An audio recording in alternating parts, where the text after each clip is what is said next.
ইরানের বিরুদ্ধে চলমান যুদ্ধ এবং অন্যান্য জরুরি খরচ মেটাতে মার্কিন কংগ্রেসের কাছে অতিরিক্ত 87.6 বিলিয়ন ডলার চেয়েছে হোয়াইট হাউস। 24 জুন এই সংক্রান্ত একটি চিঠি পাঠানো হয় হোয়াইট হাউসের office of management and budget House of রিপ্রেজেন্টেটিভসের স্পিকার মাইক জনসনের কাছে। হোয়াইট হাউস জানিয়েছে, অর্থের একটি বড় অংশ ইরান যুদ্ধ সংশ্লিষ্ট অপারেশন এপিক ফিউরির প্রয়োজন মেটাতে ব্যবহার হবে। পাশাপাশি মধ্যপ্রাচ্য ও দক্ষিণ এশিয়ায় অবস্থিত মার্কিন দূতাবাস ও কূটনৈতিক স্থাপনা নিরাপত্তা জোরদারেও অর্থ ব্যয় করা হবে।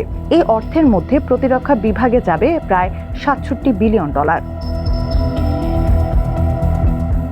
এর মধ্যে 21 বিলিয়ন ডলার গোলাবারুদ কেনা, 17.3 বিলিয়ন ডলার সামরিক অভিযান পরিচালনা এবং 12.1 বিলিয়ন ডলার গোপন সামরিক কর্মসূচির জন্য ব্যয় করার পরিকল্পনা রয়েছে। এছাড়া মার্কিন কৃষকদের সহায়তায় 11 বিলিয়ন ডলার এবং মধ্য আফ্রিকায় ইবোলা মোকাবিলায় 1.4 বিলিয়ন ডলার বরাদ্দের প্রস্তাব করা হয়েছে। বর্তমানে ওয়াশিংটন ও তেহরানের মধ্যে যুদ্ধবিরতি কার্যকর হয়েছে। তবে বাজেট অফিসের চিঠিতে বলা হয়েছে, সাম্প্রতিক সামরিক অভিযানগুলোর পর পেন্টাগনকে তাদের অস্ত্র ও সরঞ্জামের মজুদ পুনর্গঠন করতে হবে। তবে এই বাজেট কংগ্রেসে সহজে পাশ হবে কিনা তা নিয়ে অনিশ্চয়তা রয়েছে, কারণ ইরান যুদ্ধ নিয়ে যুক্তরাষ্ট্রের ভেতরেই মতভেদ রয়েছে। সম্প্রতি কংগ্রেসে ট্রাম্পের সামরিক পদক্ষেপের সমালোচনামূলক একটি প্রস্তাবও পাশ হয়েছে।